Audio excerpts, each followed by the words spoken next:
Hello everyone.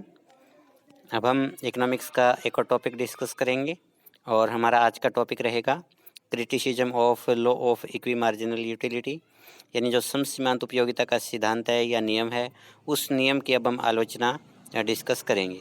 इसके अलावा इस वीडियो के अंदर हम ये भी देखेंगे कि जो सम सीमांत उपयोगिता का नियम है, उस नियम के द्वारा हम किस प्रकार से मांग वक्र को निकाल सकते हैं। तो आइए शुरू करते हैं। जो सम सीमांत उपयोगिता का नियम है, उस नियम का प्रतिपादन जो वो गोसेन ने किया था, इसलिए इस नियम को जो वो गोसेन का दूसरा नियम भी कहा जाता है। तो गोसेन का दूसरा नियम भी अगर आता है तो उसके अंदर हमें जो सम सीमांत उपयोगिता के नियम को ये एक्सप्लेन करना है। अब सम सीमांत उपयोगिता के नियम के अनुसार अन्य बातें समान रहने पर, यानी सम सीमांत उपयोगिता के नियम की जो मान्यताएं हैं, उन मान्यताओं के पूरा होने पर एक उपभोक्ता को अधिकतम संतुष्टि प्राप्त करने के लिए अपनी आय को विभिन्न वस्तुओं पर इस प्रकार से व्यय करना चाहिए ताकि प्रत्येक वस्तु पर खर्च किए जाने वाले अंतिम रुपये से प्राप्त होने वाली सीमांत उपयोगिता बराबर हो जाए। यानी जो विभिन्न प्रकार की वस्तुएं हैं, जैसे मान लीजिए एक्स, वाई और जेड वस्तु है, इन एक्स, वाई और जो जेड वस्तु है, इनके ऊपर जो अंतिम रुपया खर्च किया जाता है, उन सभी से वस्तुओं से मिलने वाली मार्जिनल यूटिलिटी जो वो बराबर होनी चाहिए। अब सम सीमांत उपयोगिता के नियम की सहायता से मांग वक्र का निकालना। जिस प्रकार से हमने घटती सीमांत उपयोगिता के नियम के तहत मांग वक्र को निकाला था, अब हम जो है सम सीमांत उपयोगिता के नियम के अनुसार जो है मांग वक्र को निकालते हैं। तो सम सीमांत उपयोगिता के नियम के अनुसार एक उपभोक्ता उस समय संतुलन में होता है जब विभिन्न वस्तुओं से मिलने वाली सीमांत उपयोगिता और कीमतों का अनुपात जो वो बराबर हो। जैसा marginal utility of marginal utility of 1 is equal to price of 1, marginal utility of 1 upon price of 1 is equal to marginal utility of 2 upon price of 2, यानी दूसरी वस्तु की मार्जिनल यूटिलिटी और कीमत बराबर marginal utility of third good upon price of third good equal to marginal utility of n upon price of n. यानी जो विभिन्न प्रकार की वस्तुएं हैं, उन वस्तुओं की सीमांत उपयोगिता और कीमतों का अनुपात जो बराबर होना चाहिए, और जिस स्तर पर सीमा वस्तुओं से मिलने वाली सीमांत उपयोगिता और कीमतों का अनुपात एक दूसरे के बराबर होता है, उस स्तर पर जो है अधिकतम संतुष्टि प्राप्त होती है। आगे है तालिका द्वारा जो है नियम की व्याख्या। तो जो नियम हमने देखा था, जो घटती सीमांत उपयोगिता का नियम है, तो उसके अनुसार जैसे जैसे हम वस्तु का प्रयोग करते जाते हैं, सीमांत उपयोगिता कम होती चली जाती है। और सम सीमांत उपयोगिता के नियम के अनुसार जो विभिन्न वस्तुएं हैं, उन वस्तुओं से मिलने वाली जो सीमांत उपयोगिता और कीमतों का अनुपात है वो बराबर होना चाहिए। तो एक उपभोक्ता की कुल आय जो 5 रुपये है, सेब की कीमत जो है 1 रुपये प्रति किलोग्राम और दूध की कीमत जो है 1 रुपये प्रति लीटर है। तो जब पहला रुपया खर्च किया जाता है तो सेब से सीमांत उपयोगिता 12, दूसरे से सेब से 10, तीसरे से 8, चौथे से 6 और पाँचवें से 4। इसी प्रकार से दूध की सीमांत उपयोगिता भी दे रखी है। तो अब एक व्यक्ति जो है 3 किलोग्राम तो सेब खरीदेगा, यानी पहला रुपया सेब पर लगाएगा, दूसरे से दूध और सेब, दूसरा और तीसरा, फिर चौथे और पाँचवें से जो है वो सेब और दूध की वस्तु मात्रा खरीदेगा। तो अब हम देखते हैं कि 5 के 5 रुपये लग गए, इसमें 3 रुपये सेब को खरीदने में और 2 रुपये जो है वो दूध की मात्रा खरीदने में लगते हैं। तो इस प्रकार से दूध से मिलने वाली उपयोगिता 18 है और सेब से मिलने वाली उपयोगिता जो है वो 30 है। तो इस प्रकार से कुल जो उपयोगिता प्राप्त होती है वो 48 के बराबर होती है। अब आप और कोई भी कॉम्बिनेशन चेंज करके देख लीजिए, चाहे आप 4 इकाइयाँ अगर सेब की खरीद रहे हो तो 1 इकाई आप दूध की खरीद करके देख लीजिए, आप 3 इकाइयाँ दूध की और 2 इकाइयाँ सेब की खरीद कर देख लीजिए, मार्जिनल यूटिलिटी जो है वो आपको 48 से कम ही मिलेगी। तो अब हम उपभोक्ता के संतुलन को देखते हैं। जैसे पहली वस्तु का जो है वो एप्पल है, तो marginal utility of Apple upon price of Apple, तो अंतिम वस्तु की मार्जिनल यूटिलिटी जो है एप्पल की 8 है, कीमत 1, तो 8/1 बटा बराबर जो हो जाएगा जो marginal utility of mango upon price of mango. तो मैंगो की जो मार्जिनल यूटिलिटी है वो 8 है और इसका प्राइस जो है वो 1 है, क्योंकि दूसरी इकाई जो दूध की है वो उसकी भी जो मार्जिनल यूटिलिटी है वो भी 8 है और उसकी कीमत है वो भी 8 है। तो इस प्रकार सेब से मिलने वाली सीमांत उपयोगिता और कीमतों का अनुपात जो है वो दूध से मिलने वाली सीमांत उपयोगिता और कीमतों के अनुपात के बराबर है। इसका मतलब यहाँ पर जो उपभोक्ता संतुलन में है। अब हम मांग वक्र निकाल रहे हैं, तो मांग वक्र जो होता है वो किसी वस्तु की कीमत और मांग के बीच में संबंध दिखाता है। तो हम पहले हमें मिल गया कि भी सेब की जब कीमत जो वो अगर 1 रुपये है, तो सेब की कीमत 1 रुपये होने की अवस्था के अंदर जो है वस्तु की जो मात्रा है वो खरीदी जा रही है, वो 3 खरीदी जा रही है, यानी 3 किलोग्राम जो है सेब खरीदे जा रहे 1 रुपये कीमत पर। अब हम इसकी कीमत को चेंज करके देखते हैं। अब नेक्स्ट अब हम देखेंगे कि एक उपभोक्ता की आय स्थिर है। अब सेब की कीमत जो 1 रुपये से बढ़ कर के 2 रुपये हो गई और दूध की कीमत वही है। तो अब हम देखते हैं कि सेब की मांग जो है 1 रुपये कीमत पर 3 वस्तुओं की मांग थी, तो अब उपभोक्ता संतुलन की अवस्था में सेब की मांग कितनी होगी। मान लीजिए उसने सेब की पहली इकाई खरीद ली, तो यहाँ पर 2 रुपये लग गए। अब दूसरी इकाई अगर वो सेब की खरीदता है तो यहाँ पर 2 रुपये और लग जाएंगे, लेकिन 2 रुपये में उसको जो सीमांत उपयोगिता केवल 10 की मिलेगी। और अगर यही 2 रुपये वो दूध के ऊपर व्यय करता है तो यहाँ पर मार्जिनल यूटिलिटी 10 + 8 18 मिल जाती है। इसके बाद में कितने रुपए लग गए, 2 रुपये यहाँ और 2 रुपये यहाँ। अब 1 रुपया बचता है, तो 1 रुपये में जो वो दूध की जो है 1 और इकाई खरीदेगा। तो इस प्रकार अब हम देखते हैं कि उपभोक्ता जो है संतुलन के अंदर जो है वो एप्पल की 1 इकाई और मिल्क की जो 3 लीटर दूध खरीदता है। अब यहाँ पर हम सम सीमांत उपयोगिता के नियम के अनुसार देखते हैं उपभोक्ता संतुलन में है या नहीं। तो यहाँ पर आप देखिए marginal utility of A upon price of A, तो ए यहाँ पर एप्पल है, तो मार्जिनल यूटिलिटी एप्पल की कितनी है 12 बटा कीमत 2 रुपये, तो 12 बटा 2 6। दूसरा जो अंतिम इकाई हमने खरीदी है दूध की वो है उसकी मार्जिनल यूटिलिटी 6 बटा 1, तो 6 बटा 1 6। तो इस प्रकार दोनों वस्तुओं से मिलने वाली जो सीमांत उपयोगिता है और जो कीमतों का अनुपात है वो बराबर है। तो इस प्रकार से जब वस्तु की कीमत सेब की कीमत बढ़ करके 2 रुपये हो गई, तो सेब की जो मात्रा खरीदी जा रही है वो 1 किलोग्राम खरीदी जा रही है। और जब इसकी कीमत 1 रुपये थी तो 3 किलोग्राम मात्रा खरीदी जा रही थी। तो अब हम जो है इसके आधार के ऊपर मांग वक्र तैयार कर सकते हैं। ये देखिए यहाँ पर 1 रुपये कीमत है, तो उस समय जो है सेब की जो मांग की जा रही है 3 किलोग्राम। तो यहाँ पर हमने 1 रुपये कीमत के ऊपर जो है 3 किलोग्राम सेब की मात्रा। और जब सेब की कीमत बढ़ करके 2 रुपये हो जाती है तो सेब की मांग जो वो कम होकर के 1 किलोग्राम रह जाती है। तो जब हम इन दोनों बिंदुओं को मिलाएंगे तो ये हमारे पास में जो डी मांग वक्र आ जाता है जो कि सेब की मांग को दिखाता है। तो ये जो चीज़ है 1 रुपये कीमत पर 3 किलोग्राम सेब की मात्रा और 2 रुपये कीमत पर 1 किलोग्राम सेब की मात्रा खरीदी जाती है, इसको हमने जो है सम सीमांत उपयोगिता के नियम के तहत निकाला है और इसी के आधार पर हमने जो मांग वक्र को तैयार किया है। इसके बाद आता है सम सीमांत उपयोगिता के नियम की आलोचना। इससे पहले हमने सम सीमांत उपयोगिता के नियम के महत्व को देखा था और हमने पाया कि सम सीमांत उपयोगिता का जो नियम है वो उत्पादन के क्षेत्र में भी लाभदायक है, उपभोग के क्षेत्र में भी उपयोगी है, वितरण और सार्वजनिक वित्त आदि जो अन्य क्षेत्र है अर्थव्यवस्था के उनके अंदर भी काफ़ी महत्वपूर्ण स्थान रखता है। लेकिन इतना महत्वपूर्ण होने के बावजूद भी सम सीमांत उपयोगिता के नियम के अंदर कुछ कमियां हैं और उन्हीं कमियों के आधार के ऊपर विद्वानों ने इस नियम की आलोचना की है। तो अब हम एक एक करके देखते हैं कि इस नियम में क्या क्या कमियां हैं। पहला, उपभोक्ता का विवेकशील न होना।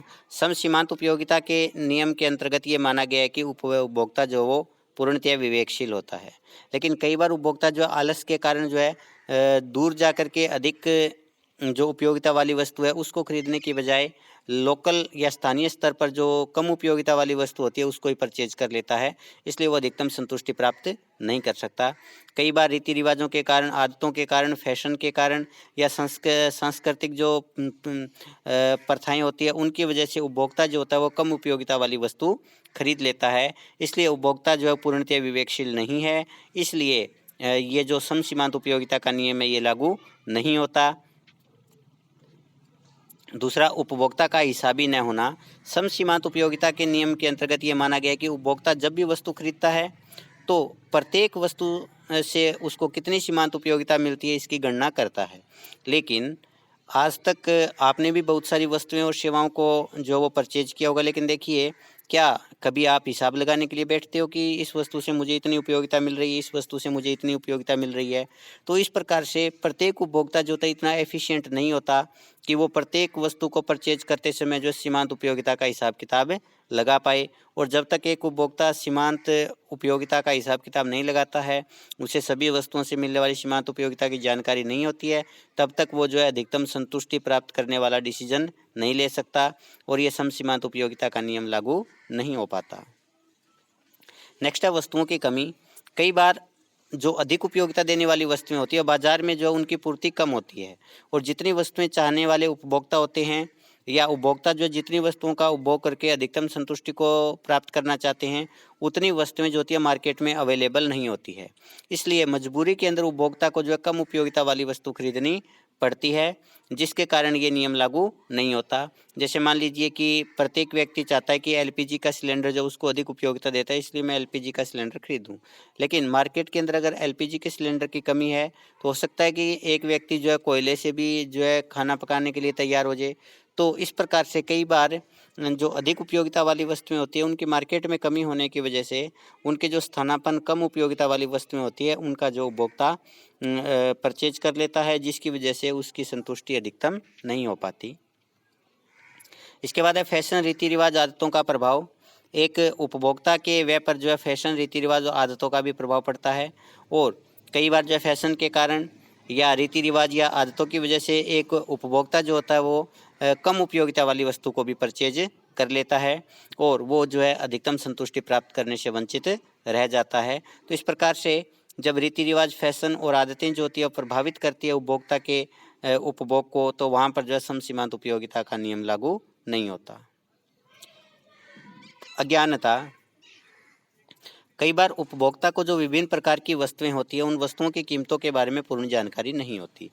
और दूसरा, विभिन्न प्रकार की वस्तुएं होती है उन वस्तुओं से मिलने वाली संतुष्टि के बारे में भी उसको पूर्ण ज्ञान नहीं होता, जिसके कारण वो विभिन्न वस्तुओं में सही प्रतिस्थापन नहीं कर सकता। यानी कम उपयोगिता वाली वस्तु को जो है अधिक उपयोगिता वाली वस्तु के साथ में वो एक्सचेंज नहीं कर पाता, और इसकी वजह से जो अपनी संतुष्टि है उसको भी अधिकतम करने में सफल नहीं होता। तो इस प्रकार से जब एक उपभोक्ता को इस बात का नॉलेज ही नहीं है कि वो किस वस्तु का प्रयोग कितनी मात्रा में करे ताकि वो अधिकतम संतुष्टि प्राप्त कर सके, तो वो जो है अपने उपभोग को चेंज नहीं करेगा और उसकी वजह से जो है वो अधिकतम संतुष्टि को प्राप्त नहीं कर सकता। आगे वस्तुओं की अविभाज्यता। जो समसीमांत उपयोगिता का नियम है उसके अंदर ये मान्यता ली गई है कि वस्तुएं पूर्णतः विभाज्य होती है, यानी कोई भी जो वस्तु होती है उस वस्तु की इकाइयों को हम छोटे छोटे भागों में बांट करके उसका उपभोग कर सकते हैं। लेकिन कुछ वस्तुएं ऐसी होती है जिनको जो है ये विभिन्न भागों में बांटना संभव नहीं है। जैसे कार है, आप कार को जो है छोटे छोटे भागों में डिवाइड करके उसका प्रयोग नहीं कर सकते। कोई भी अन्य मशीन है, आप उस मशीन का जो है छोटे छोटे भागों में बांट करके उसका कंजप्शन नहीं कर सकते। तो इस प्रकार वो वस्तुएं जो वस्तुएं विभाज्य नहीं है उन वस्तुओं की अवस्था के अंदर सम सीमांत उपयोगिता का नियम लागू नहीं हो पाता। आगे कीमत और आय का स्थिर रहना। इस नियम के अंदर ये माना गया है कि उपभोक्ता की आय में कोई परिवर्तन नहीं होता और वस्तुओं की कीमतों में भी कोई परिवर्तन नहीं होता। अब अगर उपभोक्ता की आय भी स्थिर है और वस्तुओं की कीमतें भी स्थिर है, तो एक उपभोक्ता की जो आय होती है वो एक सीमा तय कर देती है कि इस सीमा से आगे आप कंजप्शन नहीं कर सकते, इस सीमा से अधिक जो है आप वस्तुएं नहीं खरीद सकते। तो जब एक उपभोक्ता जो है इस प्रकार से आय की सीमा में बन जाता है, तो वो चाह करके भी जो है अधिकतम संतुष्टि प्राप्त नहीं कर पाता, क्योंकि हो सकता है एक व्यक्ति के पास में जो 1000 रुपये है वो 1000 रुपये उसे किसी वस्तु की 10 इकाइयाँ खरीदने के लिए ही पर्याप्त के लिए ही काम में लाई जा सकती है। यानी 10 वस्तुएं जो होती है 1000 रुपये में आती है, और एक उपभोक्ता को लगता है कि मैं 12 वस्तुएं खरीद करके जो है अधिकतम संतुष्टि को प्राप्त कर सकता हूं, लेकिन 12 वस्तुएं वो खरीद नहीं सकता क्योंकि उसकी आय जो वो सीमित है। तो इस प्रकार से एक उपभोक्ता जो होता है वो चाह करके भी अधिकतम संतुष्टि के स्तर को प्राप्त नहीं कर सकता। अनिश्चित बजट अवधि। कोई भी उपभोक्ता जो होता है वो अपनी आय को विभिन्न प्रयोगों में व्यय करने के लिए जिस समय अवधि का प्रयोग करता है उसे बजट अवधि कहते हैं। जैसे मान लीजिए कि भी आपने एक कार खरीदी, दूसरा आपने जो है एक पेन खरीदा, तो एक कार जो होती है वो कितनी अवधि के दौरान जो है वो उपभोक्ता जो है परचेज करता है, एक पेन को जो है किस अवधि के दौरान उपभोक्ता परचेज करता है, उसे जो है हम बजट अवधि कहते हैं। तो अलग अलग जो वस्तुएं होती हैं उनकी बजट अवधि अलग अलग होती है। कुछ वस्तुएं होती हैं जिनकी बजट अवधि जो होती है वो छोटी होती है, यानी थोड़े समय में उपभोक्ता जो उनको परचेज कर लेता है, उसके पास इतनी इनकम हो जाती है। और कुछ वस्तुएं ऐसी होती है जिनको एक उपभोक्ता जो है परचेज करता है तो उसे काफ़ी समय तक जो है शेविंग करनी पड़ती है, लंबी बजट अवधि का उसे इंतज़ार करना पड़ता है। और जब एक बार ये वस्तुएं परचेज कर ली जाती है तो इन वस्तुओं से मिलने वाली उपयोगिता है उसकी भी जो है अवधि अलग अलग होती है। एक कार जो होती है वो अनेक सालों तक जो है सीमांत उपयोगिता देती है, एक पेन थोड़े समय तक सीमांत उपयोगिता देता है। तो इस प्रकार से इनकी जो बजट अवधि अलग अलग होती है उसकी वजह से विभिन्न वस्तुओं से मिलने वाली सीमांत उपयोगिता में तुलना करना मुश्किल है। और जब तक हम विभिन्न वस्तुओं से मिलने वाली सीमांत उपयोगिता की तुलना नहीं कर पाएंगे तब तक हम जो है अधिकतम संतुष्टि को प्राप्त करने के लिए वस्तुओं का एक दूसरे के साथ प्रतिस्थापन भी नहीं कर पाएंगे। आगे गणनावाचक माप असंभव है। जो वस्तुओं ये जो समसीमांत उपयोगिता का नियम है, इस नियम के अंदर ये मान्यता ली गई है कि जो वस्तुएं हैं उन वस्तुओं का जो है गणनावाचक माप है वो संभव नहीं है। इसका मतलब ये है कि कोई भी जो वस्तु एक उपभोक्ता परचेज करता है उस वस्तु से मिलने वाली जो उपयोगिता है उस उपयोगिता को जो है संख्यात्मक इकाइयों के रूप में यानी 1, 2, 3, 4, 5 के रूप में मापा जा सकता है। लेकिन क्योंकि ये जो उपयोगिता होती है ये जो है भावात्मक होती है, यानी एक व्यक्ति की मानसिकता के ऊपर जो वस्तु की उपयोगिता निर्भर करती है। आपने जो है एक कोई भी वस्तु खरीदी है, आप उसी वस्तु को एक अच्छे मूड में प्रयोग करते हो तो आपको अधिक संतुष्टि मिलती है। अगर आप उसी वस्तु को एक जो है बुरे मूड के अंदर प्रयोग कर रहे हो तो आपको जो है उसी वस्तु से मिलने वाली उपयोगिता कम होती है। तो इस प्रकार से उपयोगिता को जो है गणनावाचक माप संभव नहीं है क्योंकि इसका संबंध मानसिकता से होता है। इसकी वजह से समसीमांत उपयोगिता का नियम लागू नहीं होता। दूसरा है मुद्रास्फीति की जो मुद्रा की जो सीमांत उपयोगिता है वो स्थिर रहती है। ऐसा जो है समसीमांत उपयोगिता के सिद्धांत के अंदर माना गया है। लेकिन वास्तव में देखा जाए तो मुद्रा की जो सीमांत उपयोगिता है मार्जिनल यूटिलिटी ऑफ मनी जो वो कांस्टेंट नहीं रहती। अगर किसी व्यक्ति के पास मुद्रा की मात्रा कम हो जाती है तो उसकी वजह से मार्जिनल यूटिलिटी इसकी बढ़ जाएगी।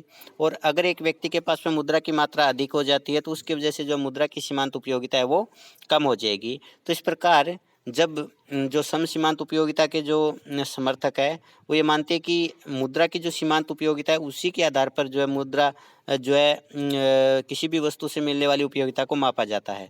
इसका मतलब मुद्रा जो है वो एक पैमाने का कार्य करती है, लेकिन मुद्रा की जो सीमांत उपयोगिता है वो कांस्टेंट न रहने के कारण ये सही रूप से पैमाने का कार्य नहीं कर पाती। क्यों भी कि किसी भी वस्तु को जो है किसी के मापक या पैमाना बनने के लिए आवश्यक होता है कि उस पैमाने के माप में कोई परिवर्तन ना आए। तो अगर पैमाना ही बदल जाता है, जैसे मान लीजिए कि कोई मीटर है, मीटर के अंदर जो है कभी तो एक मीटर जो वो 100 सेंटीमीटर का होता है, कभी 150 सेंटीमीटर का होता है, कभी 70 सेंटीमीटर का होता है। तो उसकी वजह से हम जो है किसी भी वस्तु की जो माप है वो मीटर के रूप में एग्जैक्ट नहीं कर पाते। यही कारण है कि मुद्रा की जो सीमांत उपयोगिता है वो भी चेंज होने की वजह से उपयोगिता का सही माप नहीं कर पाती। नेक्स्ट है पूरक वस्तुएं। पूरक वस्तुएं वे वस्तुएं होती है जो दो वस्तुएं मिल करके किसी एक आवश्यकता को पूरा करती है। और जो पूरक वस्तुएं होती है उनका एक निश्चित अनुपात में जो प्रयोग करना पड़ता है। तो ऐसे मान लीजिए एक्स और वाई है, एक्स और वाई का जो अनुपात है वो 2:1 है। अब मान लीजिए एक्स हमें ये लगता है कि ज़्यादा उपयोगी है और वाई कम उपयोगी है, लेकिन जब कभी भी हम एक्स का प्रयोग करेंगे तो एक्स के साथ हमें एक वाई की इकाई लेनी पड़ेगी, बेशक वो हमारे लिए कम उपयोगी क्यों न हो। तो इस प्रकार से जो पूरक वस्तुएं होती है, पूरक वस्तुओं की अवस्था के अंदर कई बार जो होती है कम उपयोगी वस्तुओं को भी जो है परचेज करना पड़ता है। तो इस प्रकार इन अवस्थाओं के अंदर जो वो समसीमांत उपयोगिता का नियम जो वो लागू नहीं होता। आगे कीमतों में परिवर्तन। समसीमांत उपयोगिता का जो नियम है उस नियम के अंदर ये माना गया है, एक मान्यता ली गई है कि वस्तुओं की कीमतों में कोई परिवर्तन नहीं होना चाहिए। यानी जिस अवधि के दौरान हम सीमांत उपयोगिता की गणना कर रहे हैं उस अवधि में जो है कीमतें स्थिर रहनी चाहिए। लेकिन आजकल जो है इतने अधिक आर्थिक उतार चढ़ाव आते हैं कि जो कीमतें हैं उनमें परिवर्तन हो जाता है, और जब कीमतों में परिवर्तन हो जाता है तो उसकी वजह से समसीमांत उपयोगिता का नियम है वो लागू नहीं होता। आगे आय में परिवर्तन। समसीमांत उपयोगिता के नियम के अंदर उपभोक्ता की जो आय है उसको स्थिर माना गया है, यानी उपभोक्ता की आय के अंदर कोई परिवर्तन नहीं होता। लेकिन उपभोक्ता की आय के अंदर वास्तविक जीवन के अंदर जो लगातार चेंजेज आते रहते हैं, और जब उपभोक्ता की आय में परिवर्तन होता है तो उसकी वजह से समसीमांत उपयोगिता का नियम जो है लागू नहीं हो पाता। इसी के साथ अपना ये जो टॉपिक है वो समाप्त होता है। धन्यवाद।